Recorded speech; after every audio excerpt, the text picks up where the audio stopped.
the as usual. Oh, here we go. Okay. Select all. Copy, copy. Let me get this stuff rolling. Okay.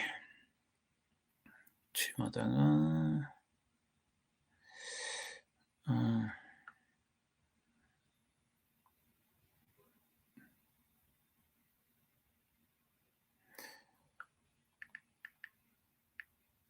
Grant is kind of weird to refer to you in the third person, but for retreat capabilities, this is what you do. All right, we're gonna do. Let's see, creator community. AMA. That's what today's all about. Hold on, I'm about to pin that tweet in the nest.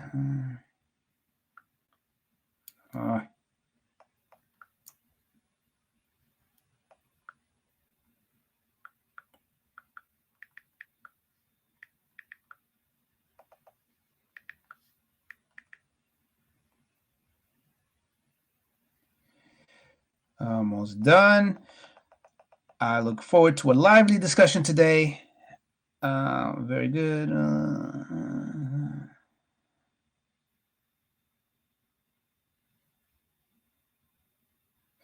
Okay, great. So here it goes. So I'm going to pin this to the nest, very top. So if you'd like to share with folks, go right ahead. There it is. Let's see if it's pinned. Perfect. So let's get started by doing that. Everything is good to go. I'm live on Haps, and I have my 2 recordings. As I always recommend you do as a creator, always control your content. So today what I'm going to talk about is the creator community. And we're going to go into detail there. Because of the fact that, there we go. And I'm going to pin to this thing to the top. I'm just taking some screenshots if you don't mind. Oops. All right, good. All right. So guys, let's talk about it. We're going to talk about the creator community, the new creator community. Yes, there is a forum. I wanted to make it as succinct as possible. Okay, cool. For those people that don't know what I'm talking about, here it is. I'm going to pin it to the top. Cool. So if you're interested in the creator community, fill out that form, get it all going. You want to be a moderator, indicate that in the form, and we will get back to you within 48 hours. Okay. So what is it all about? So for the people that are creators, we should have a whole discussion on what that means. What does a creator mean? I think that's a valid discussion. I want to have some people come up to speak about that. Let me know your thoughts. Again, this is recording in multiple ways. I'm using the built-in recording from Twitter Spaces, which is instantly available. I'm also doing a recording on Haps, and I'll show you what that looks like in just a sec, because I think this is very vital. Look at that. I like that. The notifications there. All right, so hold on just a second, because sometimes this gets lost. I wanted to always display this. Okay, here we go. So for those people... Oh, great. All right. So we're broadcasting everywhere. So I wanted to always illustrate the things that I do, not that it's better or worse or whatever it is, just so that you have an example. I think it's very important to have examples of stuff. Sometimes we just need an example of how things work. So I want to have the whole discussion on what a creator means and what the creator community is all about. So I'm the, if you don't know, I'm the admin for that. I've been very, very, very slow deliberately on launching because I want to create a community, not with tens of thousands of people. I think that's, I don't know. I want to have, my goal is to have everyone in the community increase the monetizational strategy. That's fundamentally it. I want people, if they want to do so, and I think that everybody should do so, to go from 4 figures a month to 5 figures, to really understand what it takes to do 6 figures a month. Right? Once you have an understanding of that, then things open up. And not that money solves all problems, but as a creator, we know the energy that it takes, like to put all this stuff together. Like even like the beginning of the space, you got to get the tweets ready. I'm just talking about Twitter Spaces, let alone your craft, right? Let's talk about just Twitter Spaces. You got to get the tweet ready. You got to schedule this. You got to make sure the hashtag spelled correctly. You got to make sure that the circles are there. Even the recording, that I have an extra circle there. Then you got to plan it out. It's a lot. It's a lot. So why not get some justification for your time, right? And, if you want to, we're living in a day and age where you could really, literally live the lifestyle of your dream.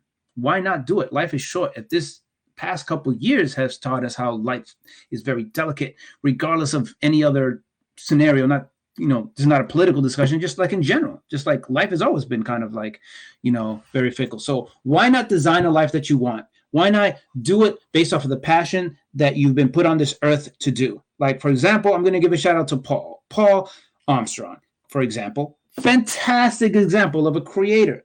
I'm going to highlight people as I see them here because I think it's very important to have great examples. Let me just show you how phenomenal this guy is. So he does this entire series called Mouthwash, and he's already put together the entire month. So how is that possible? Let's take an example of that. So let me go to the tweet where he's highlighted. It was a tweet thread somewhere in there. And let's see where it is, because I think it's important to see the greats and to highlight the greats. So let's look at this whole tweet thread where and if you could find it quicker, Mr. Armstrong, and you could send that to me. And I think, I think I bookmarked it. Let me see if I check my bookmarks, because I think it's important for people to get great examples of phenomenal creators. So if you want to DM me that threaded thing, your entire series, that'll be phenomenal. I thought that I did, but maybe I missed it somehow. Yo no sé. But let me, where is it? Interesting. Let me go to your Mouthwash page. For some reason I thought it was your pin. Is it your pin tweet? Let's see. Yeah. Nope. All right, I'm gonna find it. The reason why I also like what he's doing is he's integrating things like text messaging. Text messaging is a phenomenal thing. So he sends a text message when he goes live. I think that's great. I mean, we have a lot of things that we have in our lives. And I think that getting reminders for things that we want is essential. So let's see. He also has a newsletter, which is also fantastic. So he's using as many of the tools as possible to make sure that he grows his audience and he helps his audience consume his content. And I think that's essential. So if you can, I thought I'm going to have to bookmark this because I'm going deep into the threads here to get your whole series. And I know that you publish it starting soon, blah, blah, blah. Where is it? So Paul, if you could send that would be cool. But I definitely want to do that one super thread that you put together that was all about your entire month. So I'm almost there because I think I have it. So minute by minute. And here's some examples. I'm going to give you this example. Coming to every weeknight in November, blah, blah, blah. He's got a picture there, and he's got the Norby Live, which is the text thing, which is great. Perfect. I think I found it. Thanks. Oh, no. Boom, boom, boom. So I'm making time for this because it's very important that people have great examples of great things. Show thread. Is this a thread? Let's see. Subscribe. Okay, I've subscribed. Oh, actually, it is, I think. Let's see. Oh, yeah, here it is. Here's the guy. Indeed. Okay. Perfect. And I think I've added this to the bookmark section. I'm going to add it again. So here it is. So here's a phenomenal example. Okay. Here's the entire Mouthwash season 3 cohorts. I think you'll agree it's damn, I'm not going to curse, fine squad, ready to explore, better _. Full bio details on his website. First up, favorite pirate. There it is. So this is an excellent example of what you could do for your show. Now, he does a lot of planning for this, and it's evident. The graphics are on point. Websites are on point. All these things are on point. And it doesn't take,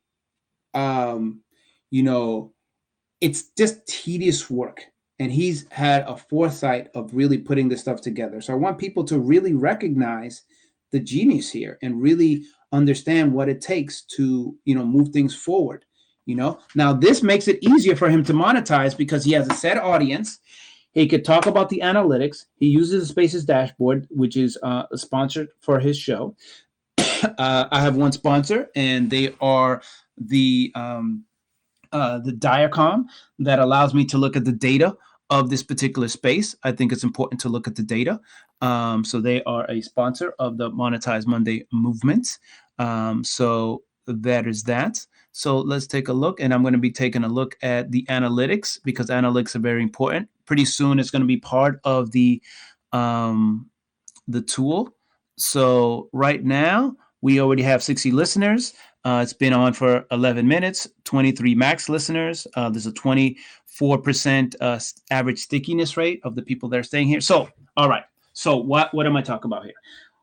I'm talking about a couple different things, and I want to be very kind of succinct. Number one, to monetize, you need to know what you monetize. You know, as a creator, one of the things that's lacking is the entrepreneurship side of the creator part, right?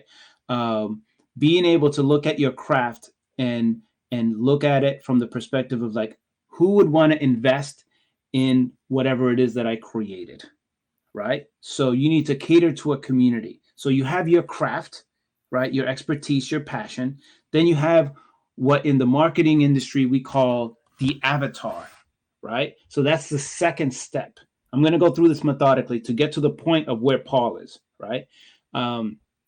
Very advanced. So first you need to understand what your gifts are. You know, what makes you unique, what you bring to the table that's, you know, that's easy for you to do. Not a lot of people could do it, and you know, you can essentially live off of. So that's number one. So understanding that your internal passions. The second piece, and a lot of times you're going to hear me say the same thing over and over, because fundamentally it's the same. It doesn't change. These are the core things to become successful. So number one, know who you are. Number two, who are you catering to, right? What does that community look like? What are their problems? How are you solving their problems, right? That's your avatar. So you help what community solve what problem. In what way do you do it, right? So number one, your skills. Number two, who your avatar is. So once you have a great understanding of your avatar, you know where they are. You know where they're located. You know how to communicate to them. You know what jargon to use for them, right? And your life becomes much easier. Then when you get to that point where you have that understanding, then you could ask that audience specifically what they want. You could ask the avatar what they want, and you could give it to them, right? So the reason why there's a form for the creator community that I developed is because I want to be able to solve the problems of those creators that join. I want to know why they join and where they intend to go. That way, all the things that I share within that creator community is specifically to address those problems. Because if I just had like an open space, this is my opinion. There's nothing against open spaces, but if I just had an open creator community, everybody joins, and then it just becomes like, what's the point of this? You know, but if I already know the issues that you're thinking about going in, I could already craft it. So by the time you join, you get a good experience of like, oh wow, he's already had some things here planned, or the moderators already have things planned just to cater to my needs. All right. So the point of this is when you're looking at, and it doesn't have to be a Twitter community or being an admin to that. It's more about like your business as a creator. You could ask your audience what they want, and you can start giving it to them in that way. Now, some people are sophisticated enough to say, okay, why didn't I? Now this becomes very, very, can be very complex, or it can be very like, you got to be authentic in what you're doing. I'm not saying to do this if, like as a bait and switch. But I'm showing and illustrating this particular method because a lot of times, most, if not the majority of creators, one of their biggest issues is monetization. Like, oh, I need money to make money, right? That's like a big concern. So one thing that you could do as a creator is you could ask what your audience wants. You can charge them for that, and you could make what they ask for with the money that they used to pay you to make it. Very simple. right? So let me rewind that, unpack that. You could ask your audience. Now, you don't do it cold, right? You have to have a rapport. They have to know what you're doing. They got to trust you. There's a lot of variables. I'm simplifying the whole process, but I'm going to be giving you the end result. You could ask your audience what they want. You could even ask them how much they want to pay for it. You could charge for that. You then use the money that they gave you to make what they asked for. Now, this isn't like a very controversial thing. This is the essence of Kickstarter. If you go to that website, that's what that's all about. So this is nothing like, it's not shenanigans. Now, what happens with Kickstarter is a lot of those people, they run out of money or they don't complete the stuff, and it's a risky proposition, and everything you do there is based off of the risk. It's the same thing when you try to do any of your products, you could run into that same risk, but it's you. So you're going to stand by your word, right? So I am taking you as your word that you're going to create the stuff that I paid for, and you're going to go from there. So this is a way to deal with the issue of I don't have enough money. You could instantly generate revenue based off of future returns on the investment of the money that your audience gives you. Now, this is why it's so very, very important that you set up your own newsletter, right? Set up your own newsletter and start cultivating your community, right? So if you're talking about, to talk like a podcast like Paul is doing, if you're having these very dynamic speakers, right, you can put in your newsletter, here's who I spoke to this week. Here's a recap. Here's the highlights. Yeah, you can listen to the entire recording. It's available. But here are the things that I put, that really stood out and give more value in the newsletter. And you can keep doing that. Now, you have to determine, and if you want, we could do a hot seat later on in this conversation. If you're still questioning what you can specifically do, I think that's always, important. Sometimes we can't see the forest for the trees, which means sometimes we can't see, because we're so caught up in our own business, we don't see the potential of what we're able to bring to the table. So that's why having a hot seat and kind of like illustrating it, how you could apply it, becomes important. And if you want to do that, DM me, grab the mic. We could have this discussion. Again, this is being recorded, which is good because you could use this as a kind of like a blueprint to, jumpstart your business. So the point is knowing who you are, knowing your craft, giving them, your audience, what they want, and charging them appropriately, right? So the other thing to do is having a variety of different things, not just one thing, having a bundle, right? So instead of just doing a one-off thing, product or service, you could create a community, which is what I'm doing. So you have a bunch of people paying monthly, and then every month you just fill the community with rich content, rich information, rich, courses and things like that. So it works out for that community member to be a part of the community because they're getting updated information. Because right now we're just dealing with time. Like, I really appreciate everybody here. You could be anywhere in the world, but you're here right now with me, and I really appreciate that. Time is it's more valuable than money, right? Because if someone passes away, no matter how much money you have, they're gone, right? So be very, very selective of how you leverage your time, which is very important. So now let's talk about the community. Now, the community is a free community. I want to be clear about that, right? It's a free community to join. As part of that community, there's going to be additional benefits that I want to do just because this is the way I want to do it. I want to provide the people in the community discounted services, access to things that other people have to pay for, things of that nature. I want to really give this community a lot of value. This is why I just didn't open it up to open it up just to have 10,000 people, to say I have 10,000 people. My goal is to have everybody in the community be on track to monetize in the manner that they want to monetize. At the very least, they might not implement it, but they know how to do it if they wanted to in the least amount of time. Because a lot of the times as a creator, it takes time. It seems like, oh my God, I have so much to do. And I want to reduce the friction as much as humanly possible. How do you get from point A to point B the fastest way without cutting corners, right? What proven tactics do you need to implement based off of the strategy that you're doing?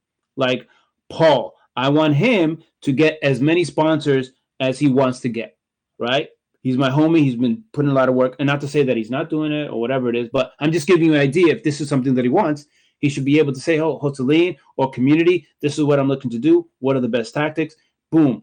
I have a media kit. Now you can get a revenue influx of, however much it's going to take for him to feel happy about what he's doing. Or not to say that he's not happy or anything else, not to say he's not doing it. I'm just using an example, not knowing anything else, right? So I know there's some great people here that do a variety of different things, right? So say you do motivation, right? Say every morning or whatever the case might be, or on a Wednesday, wake up Wednesday, right? So how could you potentially monetize that? What companies already provide meditational services like blankets and like those mats or candles or music that you could partner up with to say, hey, look, if you want to, I have a nice soundtrack that you could just use for your meditation, right? I have these nice candles that makes meditation, so much better, those types of things. Here's the right kind of clothing so that you're relaxed in a relaxed state. It's not chafing, it's very soft. That's conducive to good meditation.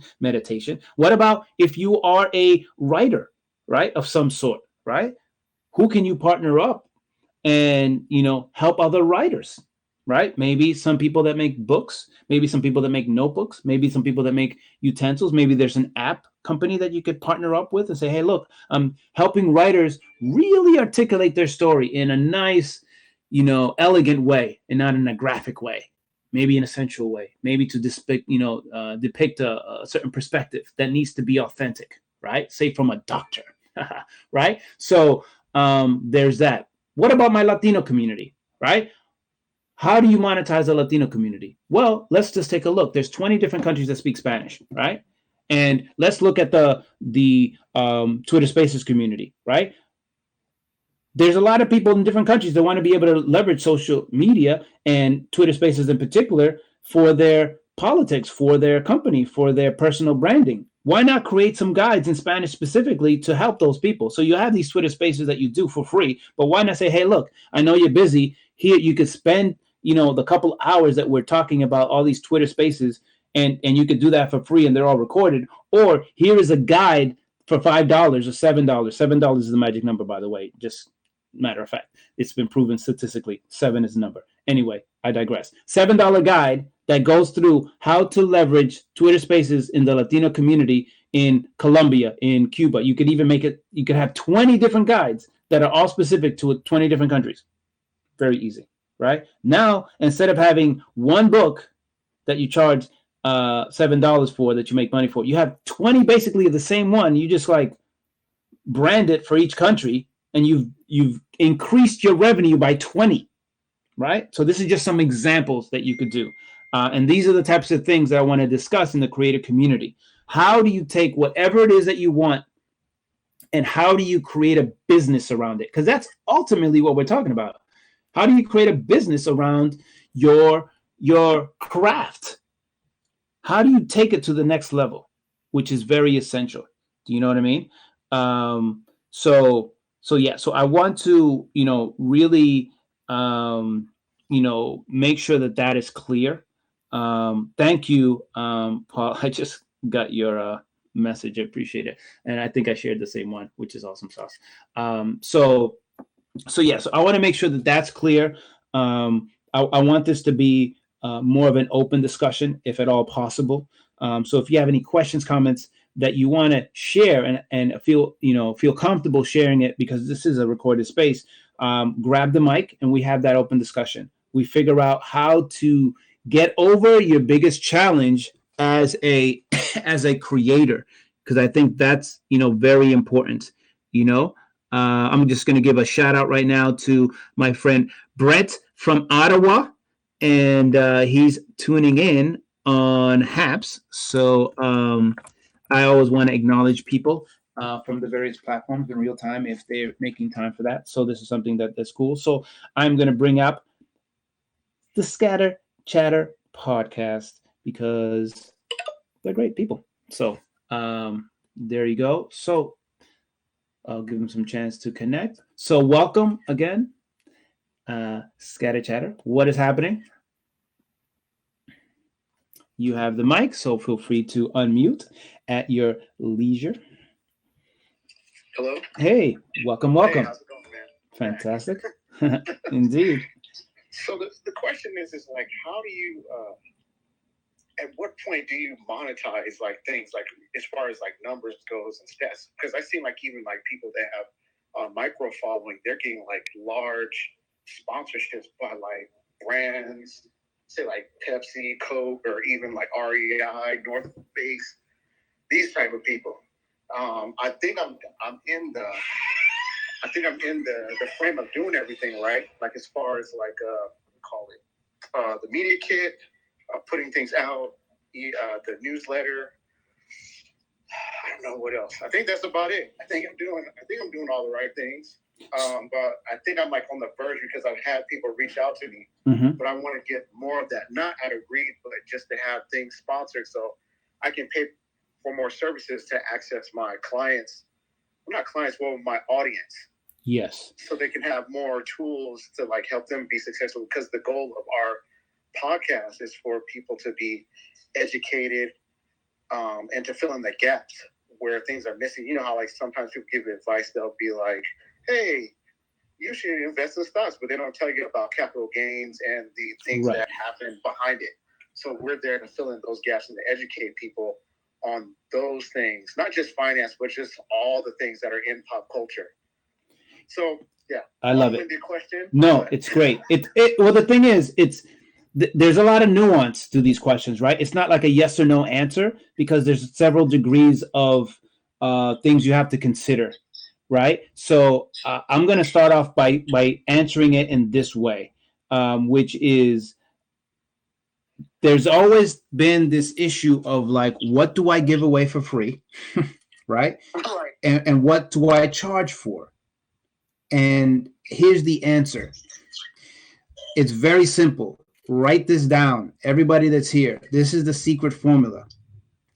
You give away for free what to do. I'll repeat that. You give away for free what to do. That it's very simple. You sell how to do it.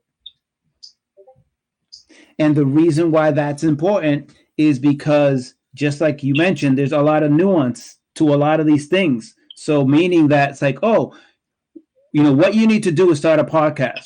Oh, great, I'll start a podcast. But how do you do it? That's what you sell them.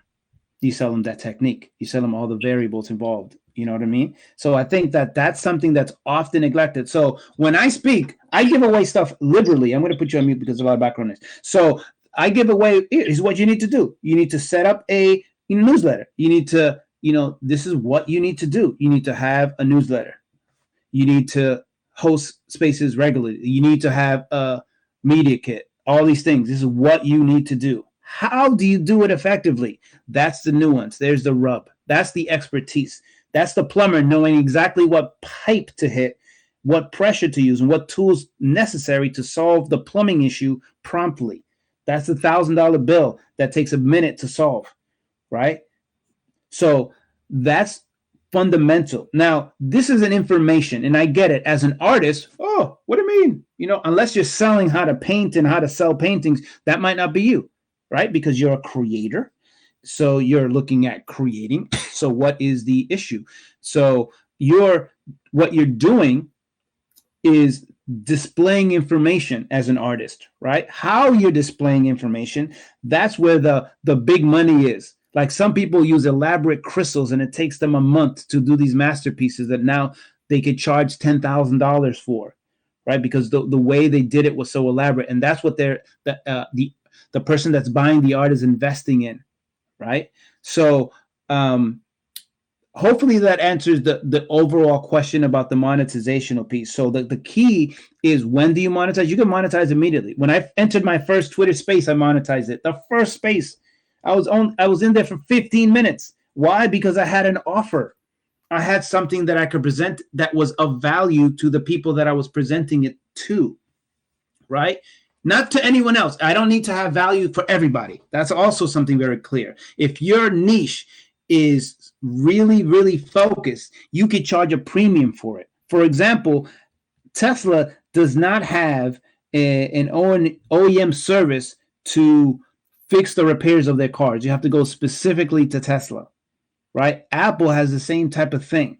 So then now there's all these legal, issues of like the right to repair, right? Giving third-party, technicians the ability to repair without voiding the warranty, right? So those people can charge a premium a little bit less than what Apple charges, but still make a nice makes a nice living off of fixing and repairing these devices, right? So you have to look at this audience. Who can you cater to, right? Who could you focus on that is so niche that you become the de facto category king or queen about that? Like Pixie has quickly become, in this Twitter Spaces community, the premier person to talk about podcasts, to know how to monetize podcasts, to leverage how to, use Twitter Spaces for podcasting. She has her own podcast. She's on various, so that branding is very important, right? That's very important to be known in that space, right? So we have Misha and we have Dr. J. They are experts in articulating and playing with words, literally and figuratively, and how to get these emotions across, right? How do you really describe a scene to the point where people are there and they get so enthralled in it? That's their expertise. No one can compete with them. Even if they did, they have such a unique history. Dr. J's a doctor. She knows medically how all this stuff works. So where's the competition, right? So find something that you're uniquely qualified for, cater to that audience, and then really double down on that. At first, it might be a small community. That's okay. That's the reason why I don't care to have 10,000 people in the creator space. It's not the goal. I'd rather have a few hundred, if that, a few dozen, and we're all making money together. Because then we'll be flipping a coin to say whose yacht we're going to be on. And it's not about flossing. It's not about yachts, none of that stuff. It really is not about it. It's really about finding and making a living based off of the craft that you've been put on this earth to do, right? So the creative space, I love it. However, there needs to be more education on how to go from zero to hero, right? How to go from ashy to classy, right? There is no curriculum on how to be a creator. There is no there's influencer type things right now. Influencers, they're getting like a little bit of a situation, because of that name, because a lot of them with the tees and the waist trainers, it all seems like everybody's promoting the same bottle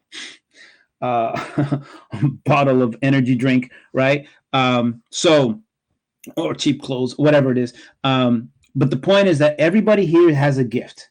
Everyone here has been put on the earth for some specific purpose or reason. Our initial goal is to figure out what that is. And then our secondary goal is to be able to leverage that for the rest of your life. Because everybody here it's the odds of being born is like 1 in 400 billion. With the fact that we are alive right now, that's a miracle in and of itself. The fact that we are here together right now at this very moment, that's even crazier if we look at the odds, right?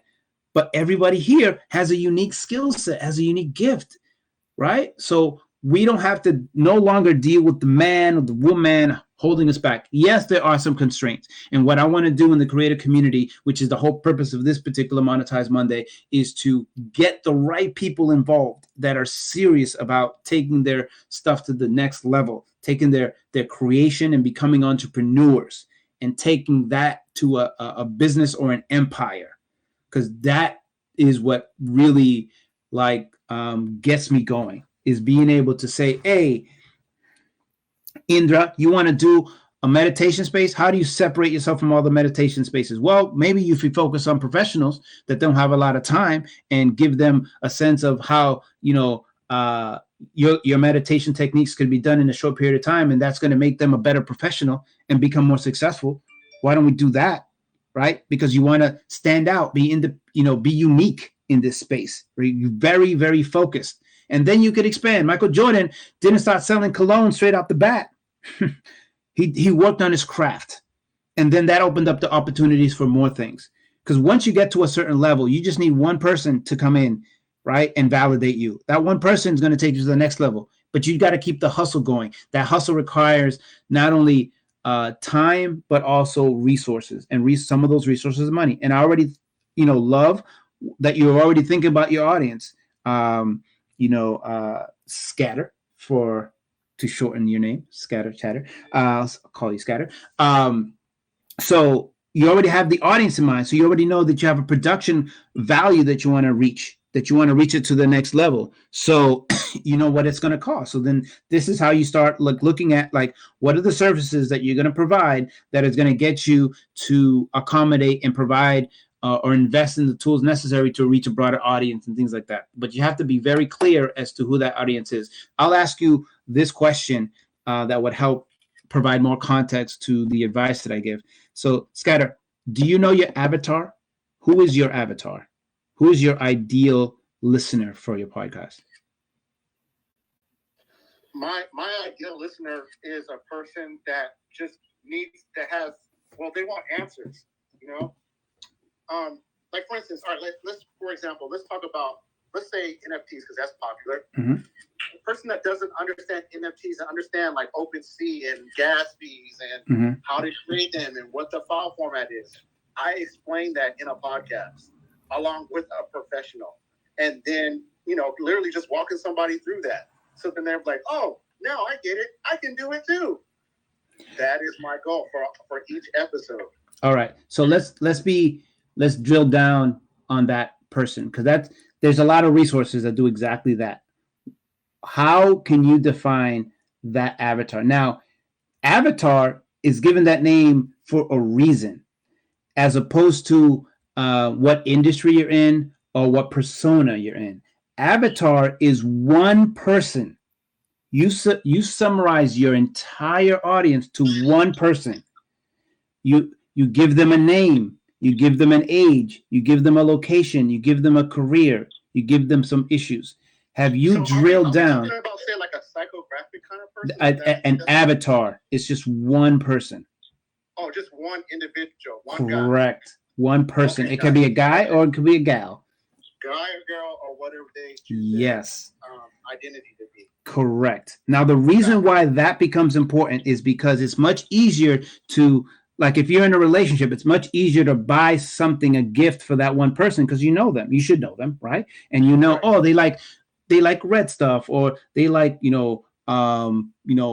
lilacs or petunias or tulips, and they like the yellow ones, and they like it at this season, blah, blah, blah, blah. So you want to be that concrete. I'm going to, again, put you on mute because of the background noise. You got to be that concrete when it comes down to your ideal customer or ideal client or ideal, however you want to classify them, but it's an avatar. Because then once you're that crystal clear, everything becomes so much easier, because now you can say how to invest in NFTs as a New Yorker that's married with 2 kids, because you have no competition. Because right now you're competing with everybody that does NFT talk. In my mind, I hear no difference than all the other resources that are out there. But if you're saying, who I focus on? I focus on that New Yorker that's married with 2 kids, has a full-time job, is a teacher, and needs to find another alternative to supplement the income that's going to be sustainable for their family. Now, you see how crystal clear that became? We know that person, right? And then you use jargon that's specifically for that person. And a lot of times what ends up happening is that as a creator, we get too caught up in trying to please everybody. That doesn't work. The only time that works is if you start off being very focused. And for example, the Amazon. Do you know what Amazon's initial product was? Books. Right. Books. Just books. And I'm going to give you some other examples, but let's just focus on that. So we look at Amazon as the de facto standard for e-commerce. They own an entire genre, a category of business, but they've focused on just books.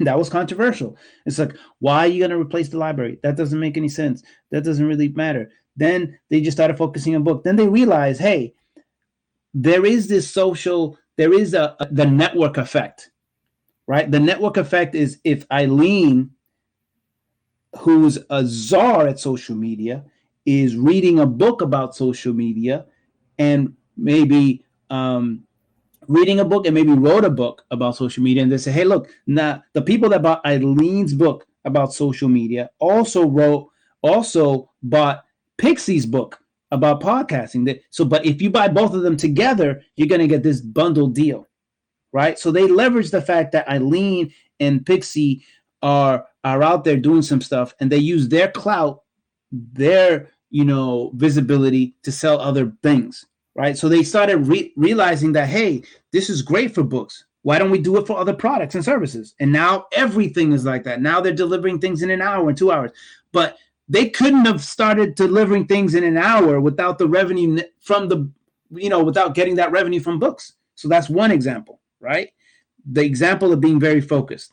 Now, the other example is what's the top, how you should start off product, how would I say it? Price-wise, because that's another issue. It's like, what do I charge? Charge a premium at first. This is my perspective. You can start low, but I like to start high. When they go high, stay high. Anyway, so Tesla's, and this is not a new thing because, a lot of these, I have other examples for other companies that do the same exact thing. But Tesla started off, do you know what their first car cost? Since you're on the hot seat, I'll ask you. So how much was their first car that they put out, the Roadster? Oh, man, was it like 6 figures? It was 6 figures, right? And why did they do that? They did that because they eventually want to get to the point where they had an offering for everyone. They wanted the $30,000 car. So what do? Is that they subsidized the $30,000 car with a $100,000 car. So they started off the top. So by that, start off with your premium product.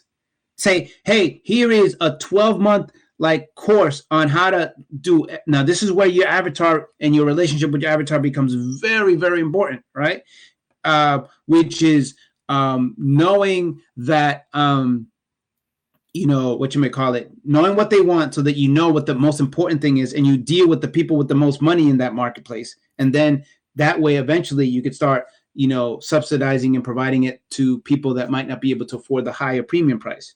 One of the Jay-Z lyrics is, you can't help the poor if you're one of them. So you get rich and give back, and that's the win-win. So the same philosophy you should have with your business is like, who in your market that you want to cater to generates the most revenue to the point where investing in you is not going to be breaking their bank. They're not going to go broke. You see what I'm saying? Like, I know a person here that is a phenomenal artist and also interviews celebrities and has 20 years of them interviewing a variety of celebrities, right? That they could capitalize on, but they do artwork and they could do an NFT and they could combine the NFT of their artwork with their celebrity status by saying, hey, cool, if you a purchaser of my NFT, whenever I do a movie review, I'm going to make sure that you come see the movie with me. So it adds more utility going to the NFT world for the artwork, right? So this is something to really think about regarding your brand, because we're living in a day and age where even the statistic that Stripe put together, and I'm gonna put, I should have had it done. I apologize, but I'm probably gonna do it in the creator community first, so you get out of the presses. But Stripe analyzed all the creator tools, and what they did is they realized that there's a middle class of creators out there, and that the creator community is increasing. And they're realizing that, and I need to read the article. This is probably one of the reasons why I didn't send it out. So I want to get more details as to what makes these creators more successful than others, right? A lot of it really has to do with proper planning and the dedication to the craft of looking at the right numbers first, and then having mentorship so that they can ask questions that helps them get to the next level. And that's what the creator community that I'm building is all about. I want there to be an open channel of discussion based off of how do I monetize to the next level? How do I go from $100 a month to $1,000 a month? How do I go from $1,000 a month to $10,000 a month? How do I do that? What do I need to do? Because people have done this all the time. There's already a blueprint for it, right? So it's understanding markets. Now you have to be coachable. You have to be, flexible enough to make these types of changes. And I know as creators, sometimes we get too caught up in our head regarding, I want to do it this way or that way or whatever it is, right? So you got to sometimes be a little flexible, but there's room. There's room to grow, to do it your own way, so you're not compromising your integrity. So it doesn't sound like you're pitching all the time your product or services. You do it in such a way that if people miss out, it's their fault. Like, I'll promote the space, but I'm only going to do so much promotion. If you make it, you make it. If you don't, you don't. But if you're not making money, that's on you, because I've given you the tips. I've given you the resources to do so. Now it's up to you to implement, right? I've given you what you need to do. You can hire me. I'll do it all for you, right? But you've gotten everything you need. Everything is in a book somewhere or a YouTube video.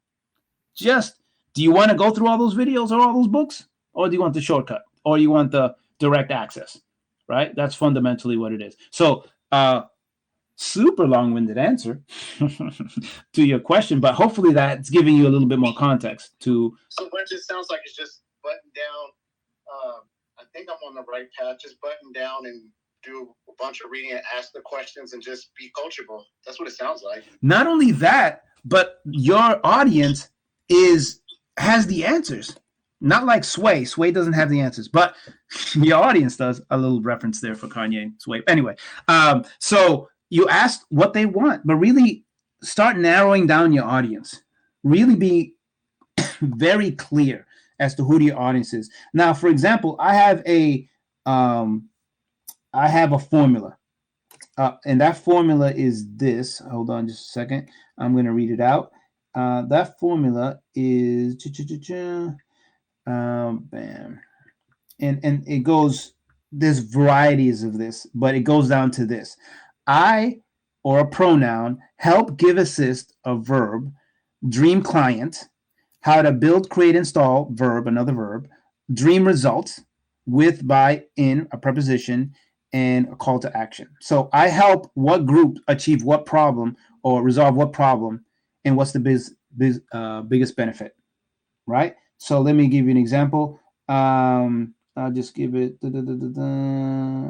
Okay, so we help passionate business owners grow their brands through proven science-based formulas, M&T, that simultaneously optimizes mindset, marketing, and technology so that they can increase profits while decreasing work.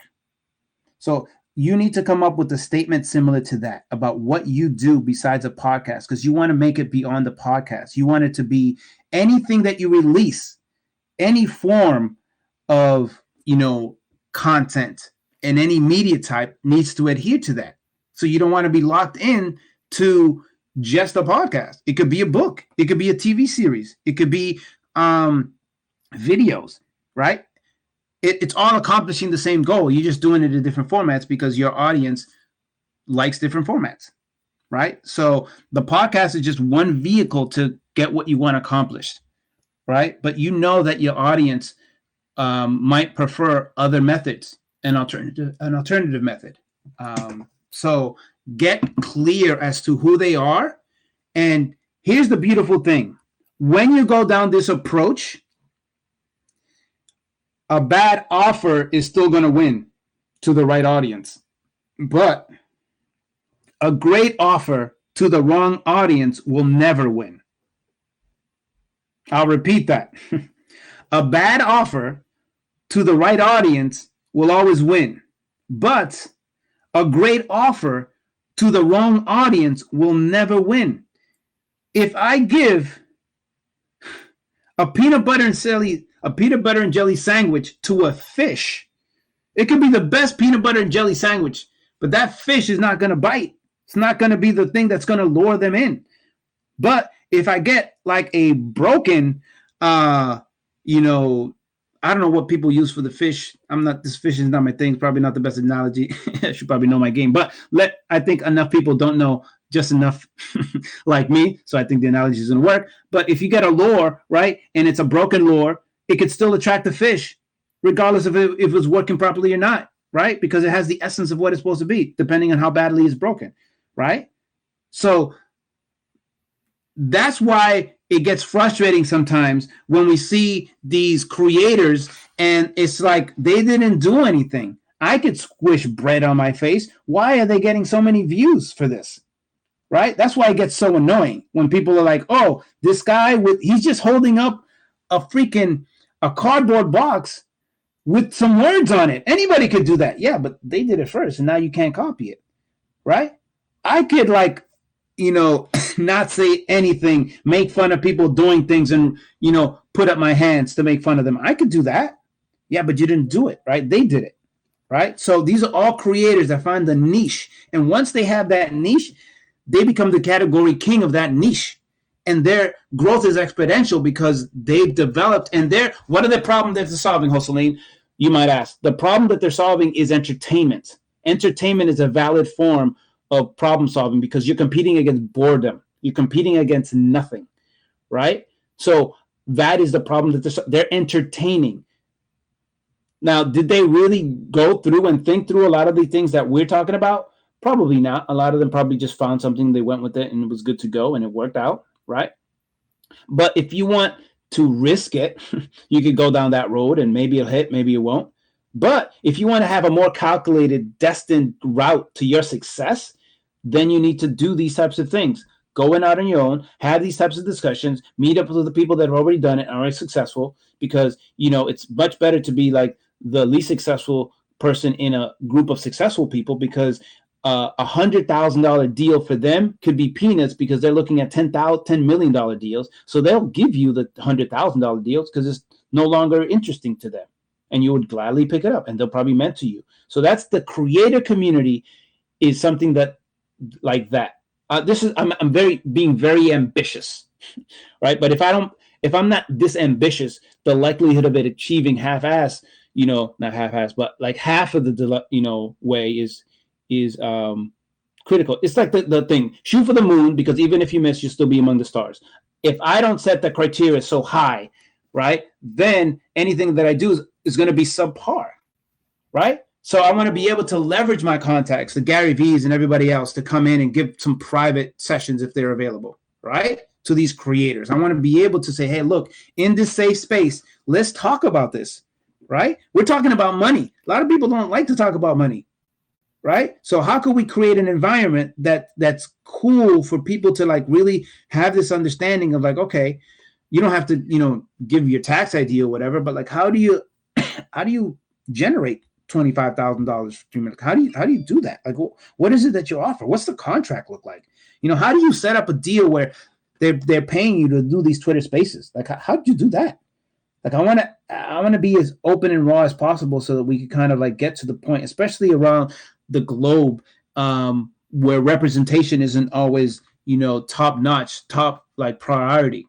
As a first generation Dominican male, I'm humbled to be provided with this opportunity to represent an entire community of creators. And would I reach them all? Probably not. It's not really the goal. Again, the goal is the people that are in the community to really benefit from it, to really understand the fundamentals of what it takes, because nothing is new. This is none of the stuff that we're talking about is new, right? We're just using new tools to get the same things accomplished as before. That's fundamentally what it is. But if you never knew how they got it in the first place, then, you're stuck, right?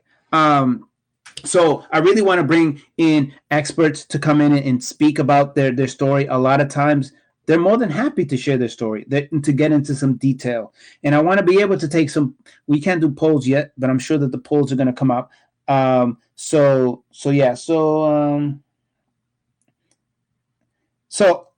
thank you for that. I really appreciate the thoughts. I appreciate it so much.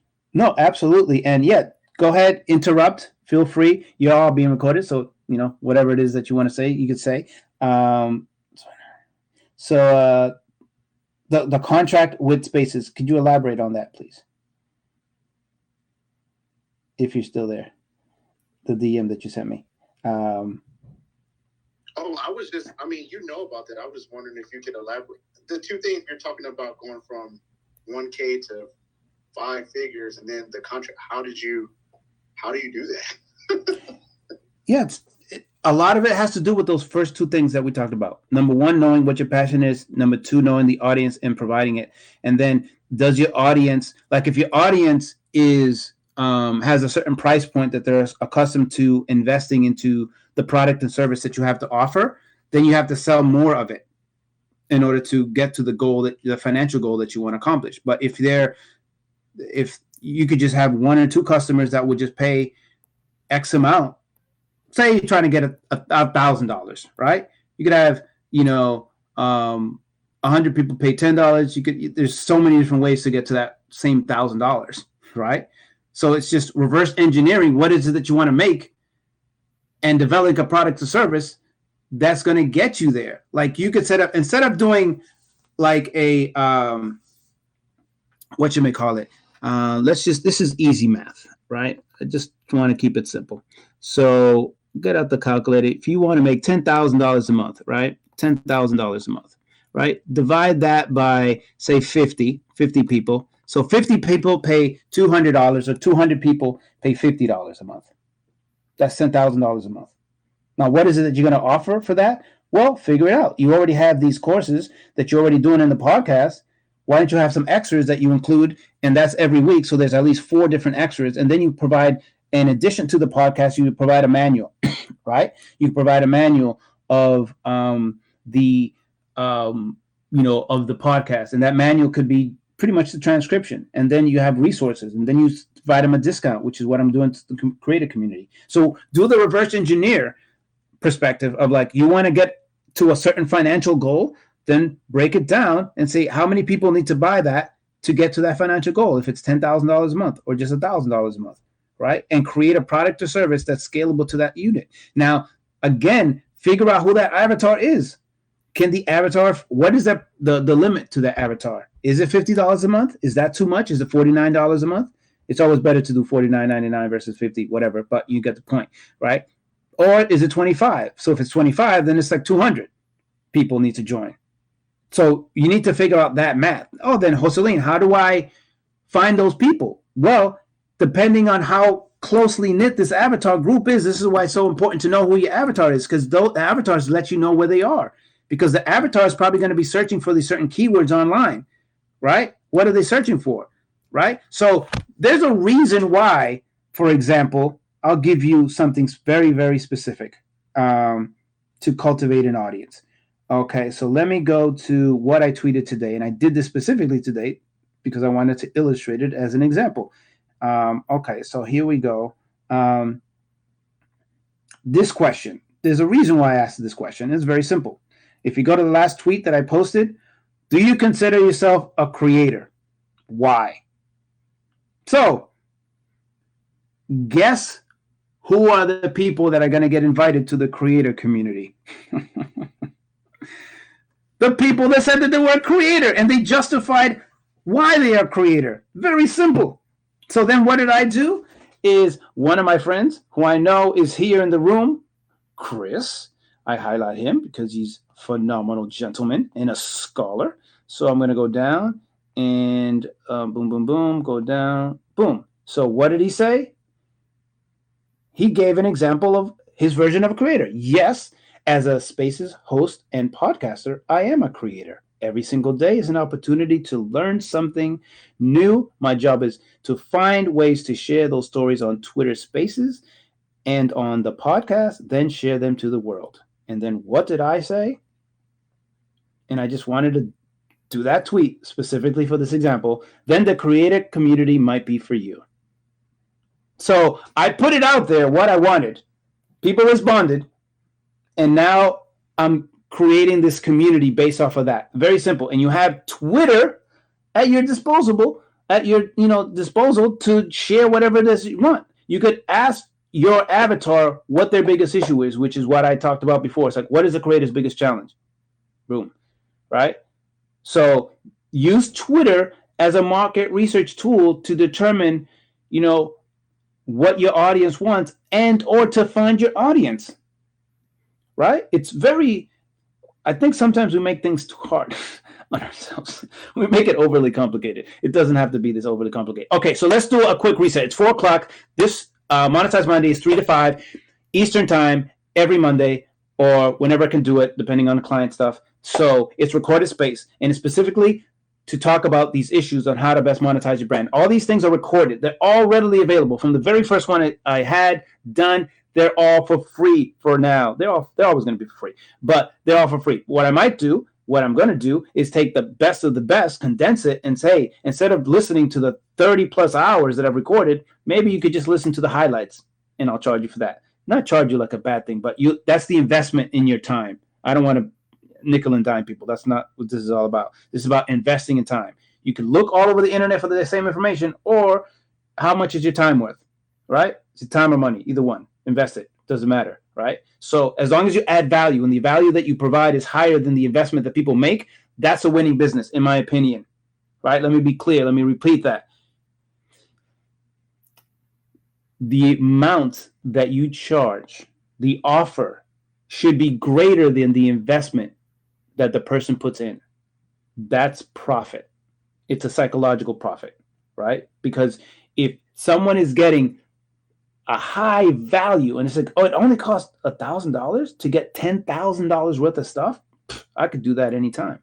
It's the same philosophy you do when you're running ads, right? When you run an ad, a lot of times people, they make the mistake of saying, oh, Facebook ads, they're no good, blah, blah, blah. All they do is want their money. Yeah, they want the money of the people that don't know what they're doing.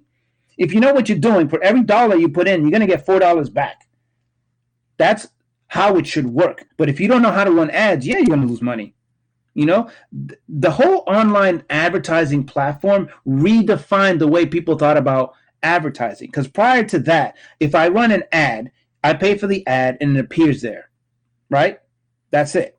But now, what Google AdWords started to do, when you advertise in Google, when that first came out, they rewarded people that presented the right ads and were catering to their audience. So if you run an ad, say like on sneakers or whatever it is, right? And the people that went to that ad, clicked on the ad, the click-through rate is high. Then when they arrived at that page, the drop-off rate, right? The abandonment rate, I forget what the term is called right now off the top of my head, but the bounce rate, that's the term. If the bounce rate is high, you get penalized because they landed on the page, but it didn't meet their need, right? So that means that the message was off, right? The message to get them to the page was off. It wasn't congruent with the page that they landed on, right? So then there was an arbitrage site back in the days where people were just sending people to a page and getting paid off of the ads that they were running. It was a shenanigans, and they cut that off. So then if you're running an ad and the ad is consistent with the landing page and then everything else is consistent after that, that's successful, and you should get properly rewarded for that. That's number one,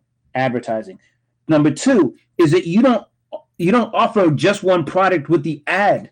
This is what a lot of people do, is they run an ad to just one product, say it's that same sneaker. And then if they don't make money off of that initial ad, they lose all the money. But what you should do is you should have a funnel for all these things that allows you to upsell, downsell, cross-sell, so that when someone goes and gets the sneaker, boom, you go and they get the sneaker, they get the ad for the sneaker, they land on the sneaker page. Oh, by the way, as an order bump, we're going to give you an additional pair of laces, right, for additional $17. So say the sneakers are $50. I'm going low here. Let's just say 50 just to keep it like nice and low. 50, and then for another $20, you get some additional laces, right? Oh, since you bought these sneakers, you might want to consider buying some socks with the sneakers. And you probably want to, get a box to store the sneakers. So those are some things. You don't have to get them, but since you're buying these sneakers, why don't we do these, one-time offers that have these additional complimentary things? Now, a quick breakdown on the way this works. When you're selling e-commerce, this is weird. When you sell, not weird, but this is a unique thing that most people don't know. When you sell e-commerce, people will most likely buy more of the same thing. It's just human nature. It's been proven time and time again. So if you're selling a sneaker, they'll buy more sneakers. If you buy paper towel, they want more paper towels. It's an interesting phenomenon. That's the way that works. If you're selling information, that's something different. When you're selling information, you have to sell complementary things as order bumps and one-time offers. So this is why when I mentioned to these fantastic scholars, Misha and Dr. J, when they're selling this concept of like, oh, you could buy how to incorporate, sensuality in your stories the right way. The next thing, they're not gonna. You've already scratched the itch for that, literally and figuratively. There you go, around. But like you might want to sell like a book that goes, oh, now that you know how to do it, here's a journal, and here's a pen to go with that, and here's like, oh, there's 3 levels of support, right? It's do it yourself when it comes down to information, like that's a book. Do it with you, that's like a membership site. And then do it for you, it's just like, oh, you outsource and I do it for you. You give me the story and I write it all for you. You give me the essence and I do that, and that's a premium, right? So those are 3 levels, right? The first level, the lowest cost price point is a book, an ebook. It's just do it yourself, right? Here's the NFT guide. The 5 things NFT guide, boom. You could do it your own. You have all the information you need. Most people, they don't do that. They don't like to do any work, right? So you give them that additional offer for a higher price point, which is like, oh, great. Not only do you have a book, but I have a community that you pay monthly, $50. We talked about this community. Now you need $199 more, and you make $10,000 a month. Hint, hint. So yes, so now you have a community that deals with NFTs, and that's complementary to the book. And maybe you go there once a month, right? So your time is still limited. You're not putting in a lot of time. You just have a community of all these resources that you put in, and maybe once a month you do like, hey, this is what I've added this month. Boom. That's number 2. So that's done with you. So do it yourself. DYI, do it with you. DWY, or do it for you, right? DIY, right, is the third one. And that third one is the premium, right? That's when it's taking your time. So you're going to charge that pretty penny. It's like, this is like, oh, you want my consulting? It's like $100 an hour or whatever it is, and whatever it is that you're designing. So to do a quick recap, e-commerce, you sell more of the same stuff. If it's information products, you sell complementary things. That's the way that works. So depending on how you are as a creator, if you're doing artwork, you might want to sell, hey, instead of just buying with this one picture, why don't you buy this series of 3, right? And then here's some different sizes, and here's the phone wallpaper in addition to the print that you have on the wall. Now this expands your empire, right? The Mona Lisa is probably like the most duplicated piece of art in history because they put it on everything, right? Oh, do you like the Mona Lisa t-shirt, the mug, the apron, the gloves, blah, blah, blah, right? So maybe look at the art, and you're not diluting it. I mean, you can dilute it, your brand, if you do that kind of stuff. But if there's a company called Supreme that puts their logo on a brick, and that goes for thousands later on. I mean, anybody could do it, but they did it, and that's because they understand that culture that they were dealing with. And the better you are understanding the culture of who you're serving, the better it is for you to really monetize to the scale you want to monetize without feeling cringy about it. This is not a cringe. This is like you get that same perspective of like they're supporting themselves. They're investing in things. And that investment could be artwork, could be listening to the podcast, educating themselves and things of that nature, which becomes important. So again, a long-winded answer to your statement, but does that make sense? Does that give you more context to what you're thinking about regarding like it's going from 4 figures to 5 figures is fundamentally easy once you get the fundamentals down, right? Because it's just a math equation. This is math. This is all it is. It's just math. You plug in the right numbers to your math equation and you're going to get the right results. It happens all the time. This is the way business. Buy low, sell high. It's nothing too complex. How you do it depends on the flair that you want to bring to it, right? But it's fundamentally not that complex whatsoever. So does that make sense, Scatter? If you're still there. But if anyone has any questions about any of the stuff that I talked about, feel free to DM me or request the mic. I want to have this open discussion. We're about 45 minutes left in this discussion. The point of this is talking about the creator community that I have put on here, and I'm going to put it back up for those people that are interested. Fill out the form. the reason why I put the form, because I want to have a change. I want to, really have something good. Great. Thank you very much for all the people. I want to go have some data that goes, hey, this creator community, on average, is generating, three figures a month. So what can we do to help these creators go from 4 to 5 figures? What is the process? And then I'm going to provide a bunch of content, bring in a bunch of speakers, provide a bunch of resources so that there's a systematic way that you believe and have good confidence to do to get there. And then once the community matures and they're making 5 figures, now let's do the 6 figures. What's necessary for that? It's very hard to imagine a world where you make money like an artist. Like Britney Spears was making $300,000 a month, but she had a lot of number 1 albums. She put a lot of work, things of that nature. I know a lot of people personally that make $100,000 a month and doing what they're doing, right? Once you have that understanding of like 100,000, that's $25,000 a week. That's $5,000 a day.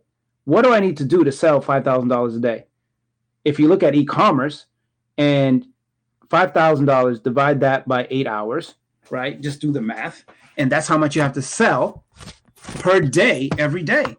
Just an 8-hour day, right? So let's look at that. So 5,000. So actually it's $1,000 a day, 1,000 divided by 8 hours, right? So that's $125. You have something that you sell for $125 and you sell one of those each hour only for 8 hours a day. That's $100,000 a month. It's not complex. It's just math. That's all this is. So, but you got to figure out how you want to do that, what kind of systems. And with social media, it's scalable, right? Because once you have something, people start sharing. If they like it, boom, you don't even have to go down the advertising route. You could just do it strictly on social. I mean, there's a lot of people that are, they are using Instagram, for example, and the tools that are available on Twitter. Let me highlight another person. Because I know this is very like e-commerce heavy, and I know a lot of times that people, it's easier. People have the perception that's easier.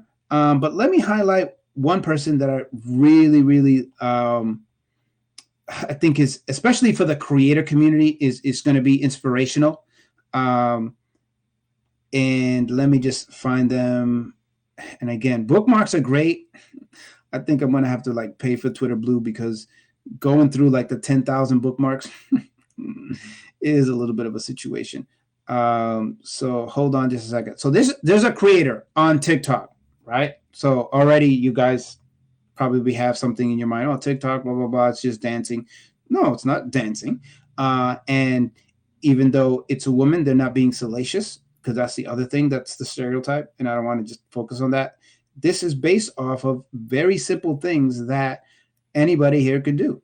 And I want to be able to highlight that. So if you bear with me, because I want to get the specific link, because I think it's very valuable for people to have examples of success stories, which is why I want to have, as many different speakers come in and just drop some gems into the creator community. And it's not like it's isolating, but I think, again, all this stuff is readily available everywhere. It's not like a big thing, but I think I want a safe space for these kind of discussions to happen. So again, please bear with me, as even though it's bookmarked, I still have to go through all these freaking bookmarks to find what I need.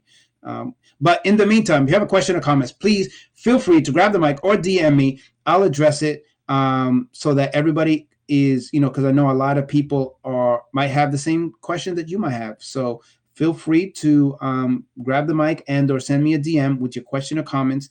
This specific space is dedicated to the creator community, which is admin for. I have the creator application or the form, the invite form, so you can go. And the reason why we did that is because, again, I want to cater to the community, be very, very clear about it. There's a couple different things. So I want to actually highlight this thing too.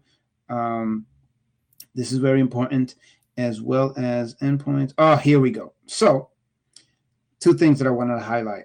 So, not sure how to best pronounce her name, but her name was Lung. Her last name is Luong. And let me make sure that it is in the space here for you to access. Okay, it is. So, as you see there, Long charges $8,000 to $10,000 for a sponsored post on TikTok. She gets $250 to $300 from the TikTok Creator Program. These creator programs aren't meant to live off of. They're generally not. People make more money directly working with sponsors and consumers. She did this in less than a year, 8 months to be exact. The point of the story is this. If you are a creator, you have the opportunity to monetize like no other time in the history of the planet. There's been no better time in the history of the world to monetize your content to the level that you want to monetize it, or even beyond what you could even comprehend. Just imagine $8,000 to $10,000 for posting something that maybe takes an hour or two. That's crazy. But you already have the example of someone who's doing it. So you can connect with them, do a collab with them, those types of things. So leverage this community, share, cross-post. Everybody here in this space are all movers and shakers in some form or fashion. Otherwise, why would they be here listening to me ramble on for like 2 hours straight, right? So connect with the people in the space. And a new feature that's in this particular version of Twitter Spaces is if you click on the guest list, you could actually see who's following you and follow those people that are following you, and so on and so forth. So there's a lot of examples like this, and maybe I could get her into the into the creator community to talk about her story. Maybe I'll interview her in a Twitter space in the future if you guys would like. I think that would be cool because it's good to, as much as we're on Twitter, right? We're creators and we have to go where our audience is, and we want to expand the horizon. So I think being able to be diverse enough to go to various platforms is essential, and it's part of our, duty as a creator to kind of expose the world to our creations. So it's good to have success stories from a variety of different platforms so that we can leverage that. So I think that's important. So let me quickly go through my DMs. I was checking my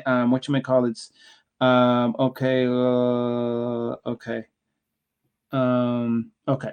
So let's see. Okay, good. So I want to make sure that I address, and this is helpful for everybody that's here, right? We have another half hour. So, see, Mr. Human has joined. Humanity Gives. So again, when you grab the mic, you are agreeing to be part of the recording. So just know that. That's what's happening. So cool. So Mr. Humanity, is that the best way I should refer to you as, Mr. Humanity? Yeah, that's exactly it. Perfect. So, how can we chat? What can we chat about?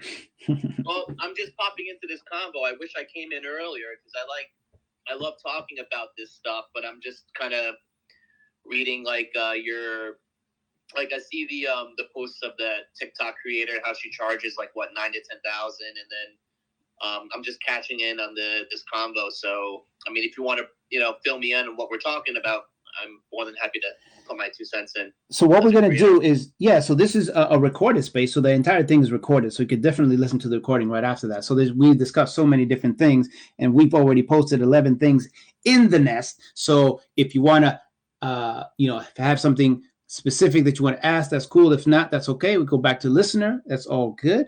But we did go round robin about a variety of different things. So it's kind of hard for me to summarize without any kind of context. So I'll just take a shot in the dark. Sure. So what has your experience? So I'm assuming you're a content creator. So what has your experience been with creating brand deals and receiving money from companies? It's been relatively easy, and I say that kind of like laughing because I've been really blessed. I think a lot of it has to do with my engineering mindset. I'm already pre-programmed to know what to give. And I think that's where a lot of creators struggle is how to position what they have to get what they want. And let me give you a little bit of a backstory to that. So I'm not only a first generation Dominican male. I was first born here in the United States. I have 4 older sisters, different father and a single mom. Don't know my father. So when I was growing up, for whatever reason, my sisters didn't want me to have fun. I don't know why. I was a good kid. Anyway, so I'm also an introvert. So I had to find ways to get what I want in a not so direct fashion. So one of the interesting things that I learned very early on is that if I asked my mom to go hang out with my friends that lived across the street, in my mind, I figured that my sisters would like kind of derail my plans and say, no, why did you get away with everything? So I had to figure out ways for them to like get what I wanted. So what I did is I talked to my friends and say, hey, look, can you have your mom call my mom and, say that, I should go over there? So then I would hang up the phone, they would call back. And then when I pick up the phone or let my mom answer, my friend's mom used to vouch for me, right? And that allowed me to, hang out with my friends in a way that is very kind of organic. It's like, oh, it's not me asking to go hang out. It's my mom, their mom is requesting me to go there. So it's a much better situation. So how does that relate to your question? It relates this way. When brands, they have an objective. They want visibility for their brand. So if I'm already promoting their brand, it's much easier for them to work with me because I'm doing it organically. I'm doing it genuinely. I really like their brand. So the likelihood of them working with me exponentially grows. So, and because I'm constantly promoting, and that's kind of like my brand, it doesn't deviate from what I'm already doing. So if you're already doing something, it's much easier for you to get hired to get paid for what you're already doing than if you're conjuring up like a scheme in order to just get the deal with the brand. Does that make sense?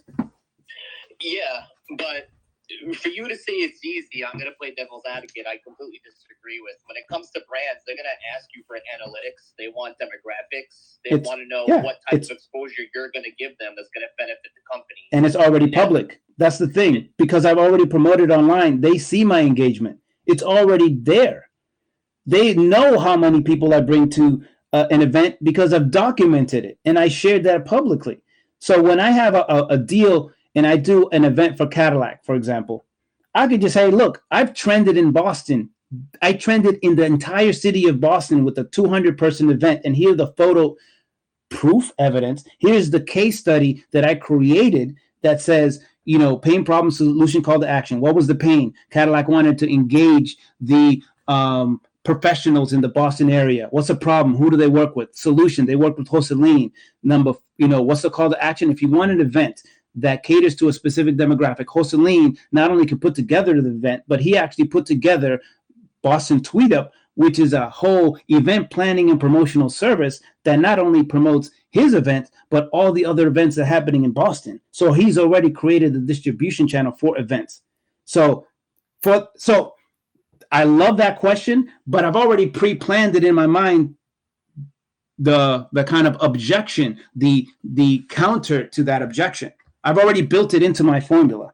Does that make sense? So it makes it easy for me to answer because I already know what a potential objection might be, and I build my lifestyle in order to always compensate for that objection. Does that make sense? I kind of lost you there. Where? Because it sounds like that you're going from, I was talking about more of like promotional posts on your social media, and then you took it and then turned it into like a promotional, like an actual physical event. It's the same thing. I wanted to give it a different example for the same exact thing. So pretty much. You're right. It is the same thing, but me paying you to go, like, all right, if I'm a company, yes. Right, I take my company, me paying you, mm-hmm. All right, let's say I turn around to you and I say, all right, how do you say your name? Joseline. Joseline? Yes. Okay. Joseline, I'm going to give you 10 grand or 50 grand, but I want you to set up this promotional event in Boston where you yes. actually get people together, mm-hmm. Is one thing, as opposed to saying, hey, I'm going to pay you to do a Twitter or YouTube or Instagram post, and then I want a call to action, and then if people follow those call to actions, really, it's really dependent on your follower count and your impressions and everything. I just think that they're two separate things. Same type of brands. I don't know. Maybe same. I don't know if this is all we're really looking at is what metric you're measuring. It's fundamentally the same. All you're doing is, instead of measuring physical people at a physical event, you're measuring analytics that are contextually tied to a virtual activity, but it's fundamentally the same thing. When someone responds by liking, commenting, retweeting, right, or buying something, which is the ultimate sign of influence, it's the same thing. Then it's just as difficult to get someone to physically leave their house to attend something for more than 2 hours as compared to staying home and doing nothing, right? All we're doing is we're just measuring different metrics. But what I'm saying to you is I already have the metrics because that's what I've been trained to do from the beginning, because I'm an engineer and I'm always looking at the math of the things. So whether it's online in tweets and then buying something, or leaving their house and going to a physical event, we're still measuring things. We're still talking about the same thing. Does that make sense? Yeah, I completely get it. You're talking about the company that's hiring you. They still want to measure the same thing. They want to measure the call to action, and the people follow the call to action. Correct. So yes. to get to your fundamental point, and I don't mean to sugarcoat it. It is it's a challenge. I can't say that's all easy. It's simple because I plan it to a certain way. So what can you do if you're not there yet? Do things for free so that you can get your numbers up, so that when you are approached with a brand, you can back it up with some statistics. However, your mileage is going to vary with the audience that you're catering to. So I've known a lot of influencers that are big on Instagram. They start promoting for a particular company and crickets happen because they didn't cater their audience to do a certain type of action, which is the essence of your question, which is like, how do you best prepare for working with a brand when you haven't worked with that brand before? Like, what is it that you do? And a lot of it is risk. So you have to do a controlled campaign on your own for free until you bring up enough of the data to show them, to say, yes, I worked in a similar campaign to what you have to offer. Say it's a t-shirt company. I work with another t-shirt company, and these are the results from that t-shirt company, so that it becomes contextual for them. So I don't want to diminish the essence of your question, because it's a valid question of like, how do you quantify your work to make it easier for a company to hire you to do what you already are doing, because it is a valid one. Does that make sense? To piggyback on that, I think the bigger question is, how do you find the company or find the person that's willing to pay the money to give you, willing to pay the money for you to promote their brand or, do a promotion. I mean, I think that's easier. Even tougher, to be honest. Okay, here's how you do it. You find a company that has a little bit of budget, and you say you do it for free for the results. And then you parlay that to get another company, and then you keep going that route. Or you find develop a relationship with the company that has a bigger budget and say, hey, look, I just want this for the case study and I'll do it for free, or I'm not going to do it at the regular rate, right? Once you get your word out, once people know about you, trust me, you're going to have people come in and left and right. It's just those initial ones that become of a challenge. So you need to have a good, clear understanding of how to, document the metrics that are important. And what are the fundamental metrics? Sales. That's the ultimate metric. That's the only thing that they really, right. I don't really think of a crap about it. It's just the sales. I mean, you could be, promoting it to any type of demographic or Correct. type of, age group. As long as they see the numbers and the results, they're going to keep coming back to you. Correct. I mean, that's what I would do. If I Correct. pay you to do something and you don't generate any sales for me, what's the point? Unless it's an awareness campaign. Brand awareness campaign where we don't want any sales. It's like, all right, we might not get any sales, but I just want you to make our brand aware. I think that might be. Yeah, and this is what happens in the restaurant industry, right? Working enough with them, they spend thousands of dollars to be in a brochure because other people are in the same brochure or magazine or newspaper or whatever. The ROI is questionable at best But because everybody's doing it, everybody spends all this money, and there's no. It's kind of very interesting to me. The So the metrics are important, and this is where you need to. This is I talked about this before you arrived, and I think it's important to repeat. You start off with your gifts. What is it? It's work at the end of the day. All the stuff is work. So you need to figure out something that you will really love to do, regardless of getting paid. It's number one. Number two, know your avatar. Know what is of interest to them. In your particular case, your avatar isn't the consumer, but it could be the consumer, or it could be the brand company. It could be either one. So that fundamentally changes how you approach things. But if your consumer, the ultimate B2C, right? The consumer, if they're your audience, then you know what their pain points are. Then you look for partnership deals to say, hey, look, your service or product caters to my audience. So let's start up a partnership deal where we run a campaign where I promote your services to my audience. That's going to be a higher contextual deal. So that's B2C. A B2B is you cater to these brands and you provide them with audiences. You look for the audiences. So it's two different ways to like get at it. I say be direct to consumer, because then you own, no one owns anything, but you have a direct connection to the audience that you could present them with different offers at any point in time as it solves their problems. Do you see what I'm saying? Does that make sense? Yeah, absolutely. And before you move on to someone else or move on to someone, I just want to do one little ad that one of the things I learned that I've never tried yet, these are just for the people listening in. I did a consultation with John Ushai. I'm not Ushai. I don't know if you know him or not, but he's a pretty good, like marketing consultant. He actually was successful with getting brand deals by using LinkedIn.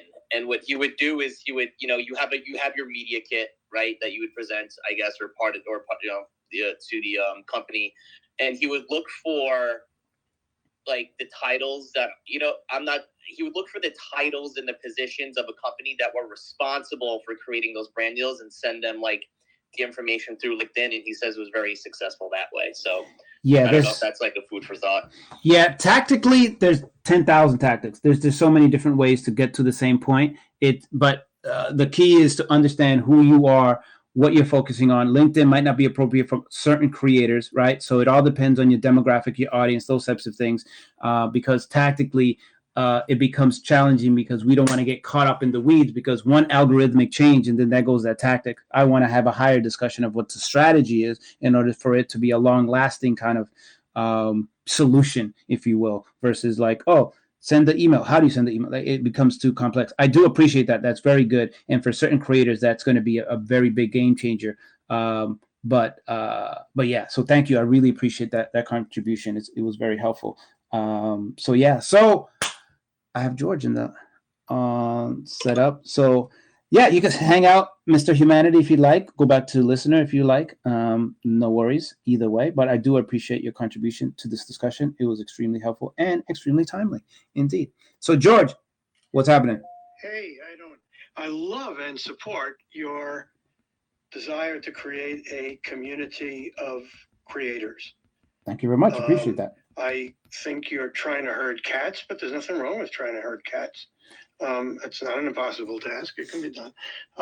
Why do you think? Are you calling creators cats?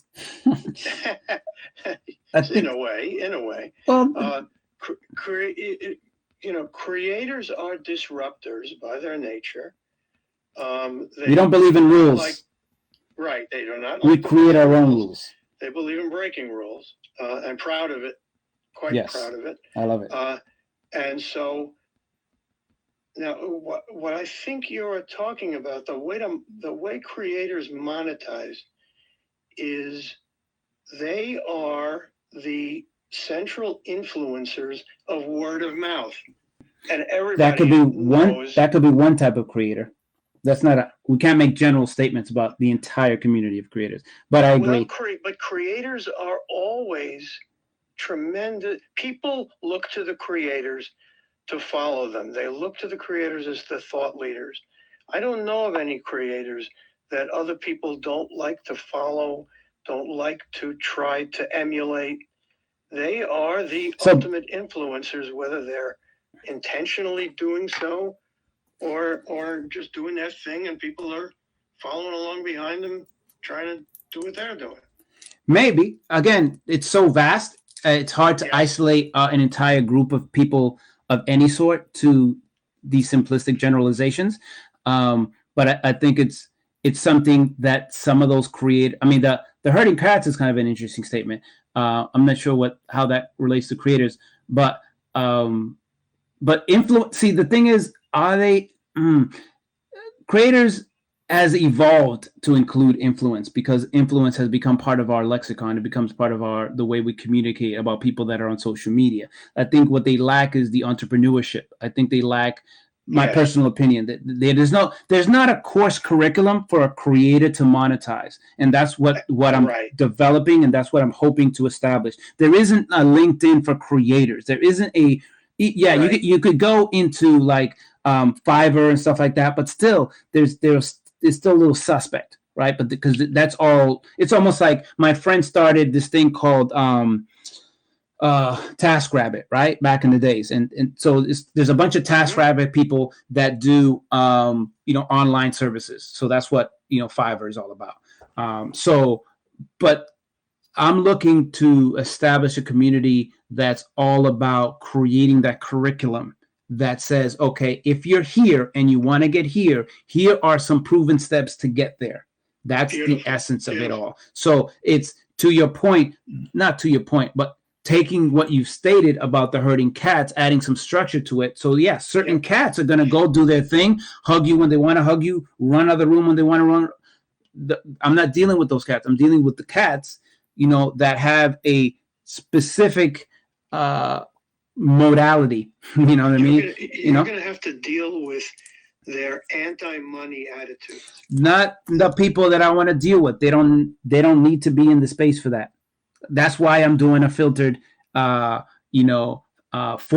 right? Because the people that are coming in are specifically there to monetize their brand. If they don't want to monetize their brand, there's no need for them to be there. There's plenty of other places for that.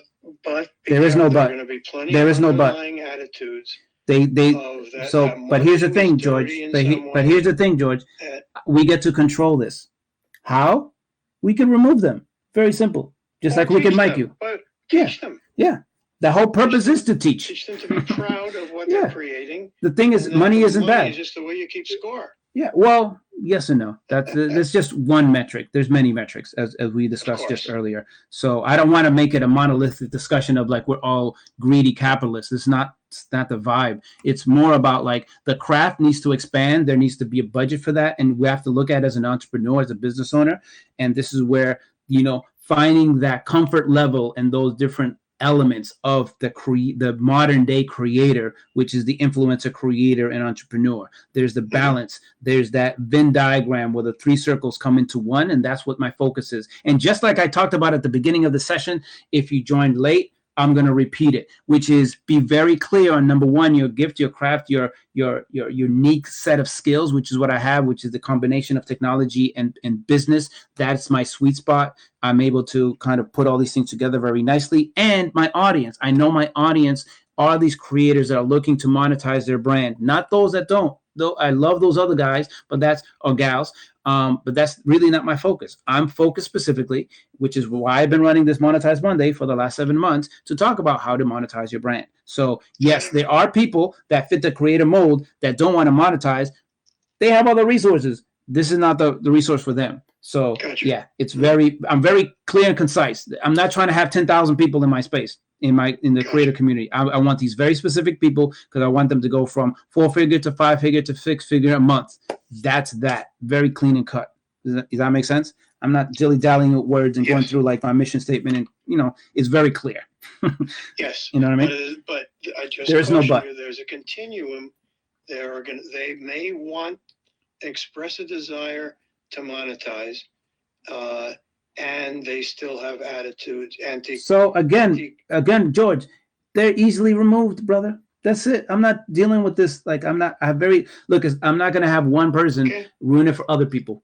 So if that happens, we'll address it when it happens. but I'm not going to come up with a bunch of scenarios until it happens. I'm managed by exception. And you know that rule as a manager, as a preacher leader, you manage by exception.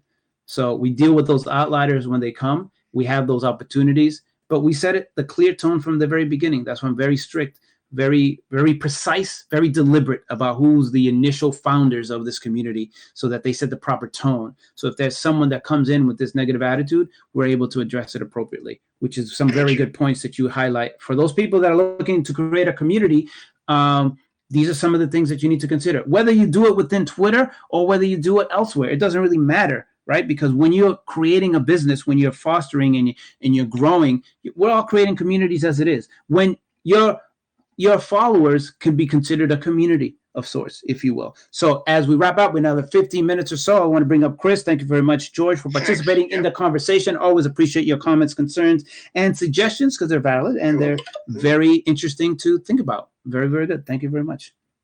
So Chris, what's happening, my friend? And you got the mic. Whenever you get to unmute yourself.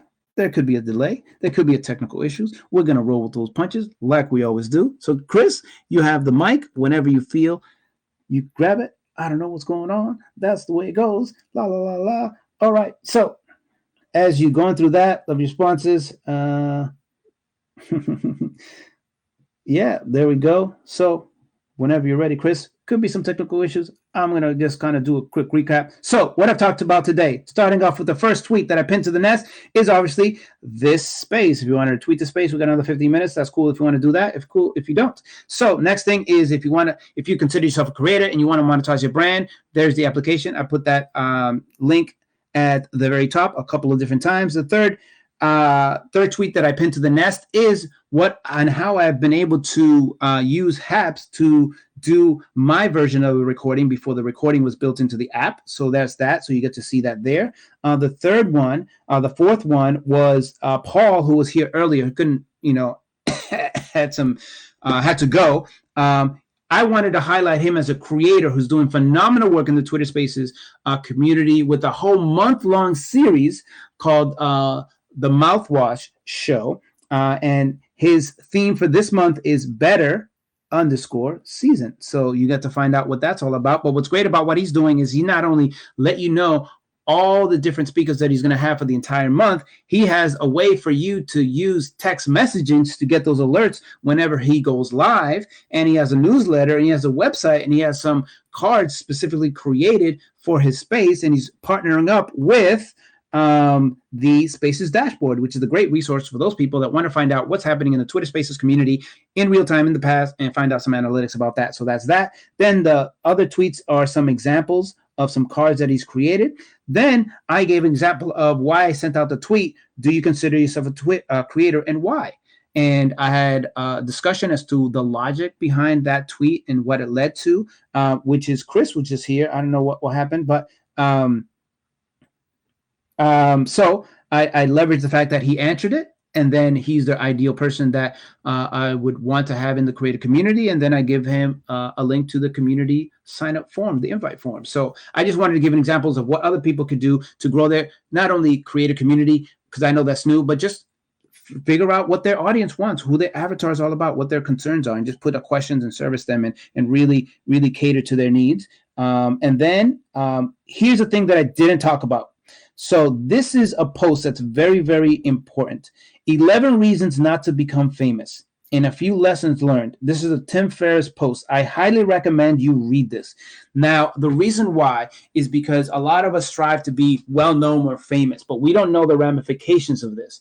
As we become more well-known, there's certain people that start approaching you that you might not like. Guy, gal, or everything in between, right? So there are people for a variety of different reasons, some mental health issues, some other reasons, some envious, whatever the case might be. So take a good read about this, of like the more well-known he become, the more kind of exclusive and the more kind of reserved he became in society. So this is something to be aware of. It's not often discussed. It's a great read because it's sometimes we don't talk about what it's like to be famous. And like I've had situations where people have taken pictures of me in the streets, posted it on Twitter when they could have just spoken to me. Like I've had weird situations. I'm not going to talk about that, and I'm not even famous like that. So just imagine if you go to a restaurant and people are like all up, disturbing you or seeing you in the bathroom. It's a little bit of a situation. So it's a good discussion to have as a creator. The whole, a lot of us strive to have some sort of level of notoriety, and it helps because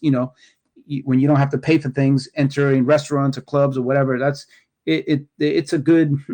It is humbling. It is kind of really cool, but there's some ups and downs with that. So I definitely wanted to bring that to everybody's attention. Then I talked about Long, I think that's her last name, talked about how much more revenue she generates by working directly with a brand versus getting the creator fund money, which is only $250 to $300 a month. I mentioned this because there's a Spark program as well, $2,500 to the US creators to create 2 spaces a week that are at least half an hour long. That's being rolled out at the beginning this month. I haven't heard any news about that, but stay tuned for that. It's going to be every 3 months, and the creators that are part of that program are going to be eligible to renew their kind of contract with them. So it's primarily for U.S. creators because they could deal with the monetization. I know there's issues with people outside the country and blah, blah, blah. So I understand, and it's a valid discussion.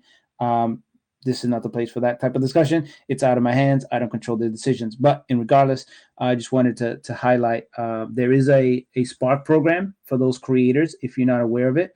The next enrollment period is probably going to be around February. They mentioned that it was a 3-month type of engagement, and it begins at the beginning of this month. I haven't heard of anyone that has been part or accepted into the Spark program. If you do and you want to speak about it, that'll be cool, hot sauce, exclusive for this channel. But if not, that's okay. As soon as I find out, as usual, I'm going to spread the word regarding that. So again, I want to just emphasize, if you're a creator and you want to monetize your brand, I think it's important to be in a community that supports you in this process. So this is why this is the direction that I want to head to it. I want to figure out how do you define creator? I mean, that's an open-ended thing. Are they some cats that are running around all over the place? Are they more structured? I don't know. I think it's a very good thing to really think about. I think right now, as I mentioned from the very beginning, that we're living in the best time in the history of our lives to monetize our creations, right? With NFTs on the crypto side to just regular, Etsy on the basic side, or going to the farmer's market or whatever it is. So, the key is not necessarily the creation of the product. It's more about the marketing of the product, because you think, let's go NFT side, and we don't have to go into, utility and anything else. A lot of those things, quite frankly, are not the best looking pieces of art. But if you look at Gary Vaynerchuk and his doodles that he sold at auction at Christie's for $1.5 million, you're wondering, why would someone pay for that? And that why is the most important thing. Why would someone invest in you? And we've talked about this from a variety of different angles. We talked about this from the perspective of, why should a brand work with you? Why should a consumer buy your product?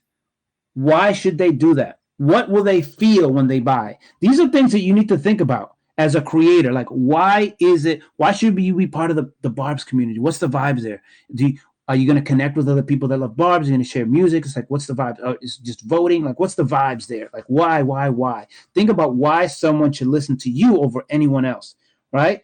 Why should they listen to Sway You or Carlos or go to the Bunsen and Beaker, Twitter spaces every week to learn about science and to do it in a fun way? That's your why for Bunsen and Beaker, right? They demystify these very complex things and they make it much more easier to understand, right? And you get the benefit of the dogs, but that's like almost like a cool bait and switch to a certain degree. It's like, wow, you made me rethink the concept of science by incorporating these beautiful, majestic beings, these animals, right? Why should someone write in a sensual manner? Why should they take the time to do so when they could be crass? Why? So figure out the why for yourself, because that why is the marketing, right? That why is separating. That's why is what separates the $100 a month to the $1,000 a month. Fundamentally, art is art. All the stuff being the same. It's all what the market will bear, as Gary Vaynerchuk would say sometimes. Like, what is the market going to bear? Right. One of the things in we do in consulting is saying, hey, look, if you don't want to work with someone, overcharge them, because at least you could outsource them if they're that so eager to work with you. Right. So not to say that you do that for your consumer, your avatar, because you want to cater to their needs. And the more you develop this community, the better it is. Community, I'm not talking about the Twitter Spaces community. I'm just talking about community just in general, that general term, right? Because we're all community builders in some form or fashion. You know, every single one of you has a community. And at the very least, you say your family and your friends that look to you for advice. So one thing that I would suggest doing is you might want to ask, you know, I kind of simplify the process of knowing, you know, what you've been put on earth to do. One easy way to get the litmus test, and there's one that you could do on a physical front, and that way is to ask your friends, hey, what do you see me doing? You know, how would you describe me to your other friends? Get a sense of how they describe you, right? And does how they describe you how you want to be described, right? That's something that you could change. Then you can start making changes to that. You have that data point. Another thing to do is here on Twitter, you actually could go to your account, right? Go to your account, and very easy to do. Go there, go to your profile, and go to go to your list, the list section of your profile, and there's 3 dots at the very top of the list section, and click on list that you're on, and figure out what have you been categorized in. I'm in Llama NFTs, Mind Education, Spaces host, Win21 Global, Spaces to look for, Spaces, Twitter Spaces experts. Like right now, people are actually classifying you in a certain way. Find out how they're classifying you. Does it meet up to how you want to be classified?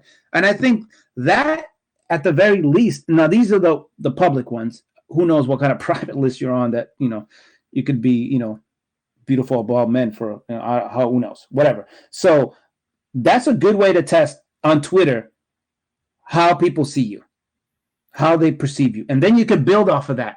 You could say, wow, if people are already considering me this, maybe let me double down if it makes sense for my brand to be the, you know, Twitter Spaces host with the most, or whatever it is, right? So I think start with the low-hanging fruit. Start with what people already know and build from there. Now, if you want to redefine it, you can redefine it. That's the beautiful thing about life.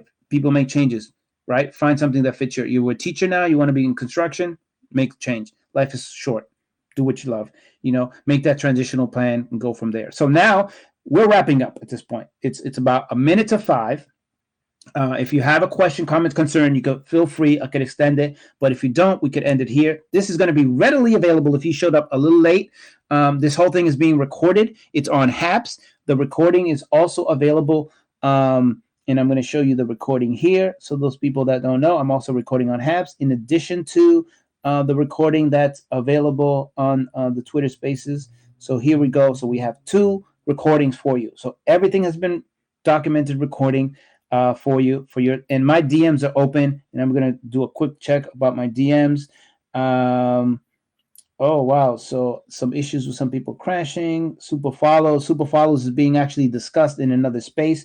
As a matter of fact, here's what I'm going to do. Because I am about this life, about sharing and caring, let me go into here, super follow space, and who's putting together. This is the super follows group. And if you want to learn about super follows, there's actually a space happening right now.